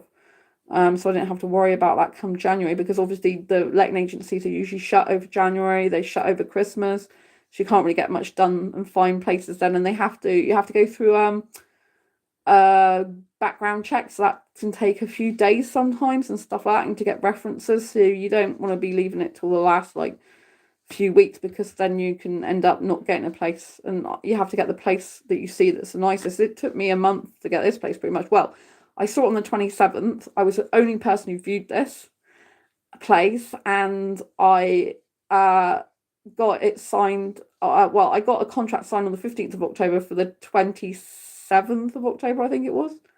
Somewhere around that time. I've got to double check now. And so, yeah. So basically, I didn't move in here till the 5th of November. And it took me a while to sort out a removal company. That was all stressful as well. So, you know, I hope you found some useful insights and helpful advice in this video. I really hope you have. I hope you understand that, you know, that we need to be tackling tasks and challenges like step by step as much as we possibly can. And we need to be conquering big stuff, like determined to succeed and get through big stuff. But we also need to give ourselves small wins. We need to praise ourselves. We need to give ourselves rewards, even if it's only for taking yourself out for a meal and going out for an hour or something, or just taking yourself out and go and get your favorite snacks to eat at home. We need to be building our pyramid of positive compounding things to counteract the negative compounding things. Get the help of family and friends if we can. Realize that these are challenging times. It's normal to feel stress under the amount of difficult challenges. If you've got multiple challenges going on once, that's normal. There's nothing wrong with you. You don't need fixing. You're not actually broken. It's just the situation's difficult. And actually, by you getting through the situation and plowing through it, you're actually building more resilience and strength of character. And you should be proud of yourself. You're not a person who needs to be fixed. You're a person who needs to be praised. Praised for dealing with all this stuff that's coming your way, left, right, and center. Even if it feels like you're tearing your hair out, you're getting through it. Even if it feels never ending, you're getting through it. That's not something people should be saying, oh, you need fixing because there's something wrong with you. There isn't anything wrong with you. It's just life happens sometimes and challenges happen. Yes, I believe they happen for a reason. I personally do believe that. I mean, what's the reason why I'm going through this now? Well, God and the universe wants to teach me more patience. God in the universe wants me to be more resilient. God in the universe wants me to say, oh, do you really want this badly? This amazing life in 2025? Or you've got to put up with these challenges first, right? You've got to get through the rubbish to get to the good stuff, right? Are you up for it? I'm like, yes, of course I'm up for it. Bring it on. You've already brought it on a number of times, and obviously advocating for my needs, being, like trying to be more effectively communicating with the letting agency, trying to be more effective communicator with the people, workmen who've got to come into my home, because there was a bit of communication that was difficult at the time to do with the people who come to look at the boiler and stuff, which they use a company regularly. And at first the conversation wasn't good because I was trying to explain that I don't want to be caught out in the shower, because and I get up usually later and stuff like that. But I was trying to explain that I can be up at any time if I know what time they're coming. But if I don't know what time they're coming, then I need to know what time the earliest they're going to come. So at least I can take a shower beforehand, so I'm not caught out in that way. But I had to, I just apologized and said, I think there's been a miscommunication. I'm happy you to come in if I'm not here with the keys, so long as I know a rough time if you come in, so that I don't get caught out in the shower if I am still at home, because I do work from home. So once that was sorted, it's a lot more effective communication now, because they know that I need to know when they're coming roughly, so I can make sure I've got my shower done beforehand, So there's more effective communication. So all these challenges, they do actually provide us with better skills, better communication skills, better social skills, better like talking about our needs skills, better at working as a team with other people. All of these type of things do come from stressful events and growth, personal growth. So I want you to see as compounding stressors as also ways of quickly escalating your growth skills and wisdom and knowledge, quickly making you actually more resilient and stronger, because you're going to have all this stuff come at you that you wouldn't usually choose to have, would you?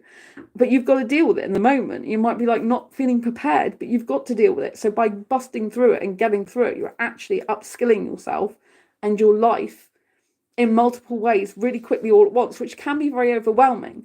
Right? I get times where I'm like, oh my God, I'm just so overwhelmed with everything I've got to do, everything coming at me. But then I remember, I'm like, okay, this is just temporary. It's not going to be forever. So remember to look for evidence of where you've overcome difficult situations, so you can get through these situations again, difficult times again, even if they're different, right? I hope this video has been really helpful to you in your asexual life or whatever sexual orientation you are. I want to thank Donna for being in chat, and Minky for being in chat tonight, and everyone else that's been in chat earlier. I really appreciate you being here. Thank you so much for sharing in chat. Don't forget to give this video a thumbs up if you found any useful insights whatsoever in it. Share it with someone if you think someone will benefit from this video. And don't forget to subscribe and hit the bell icon, and you can get all my books on Amazon. Diary Confessions of a Hyper-Romantic Asexual, 78 Life Lessons to Ace Your Life. These life lessons are valuable to all aspects of your life, dating and relationships. But even if you're not interested in dating, just life lessons will help you in your life. And my best-selling Asexual Perspectives book, which Minky in chat is in this book. There's 5 Mark 2N actually. Asexual Perspectives. This is Asexual Perspectives.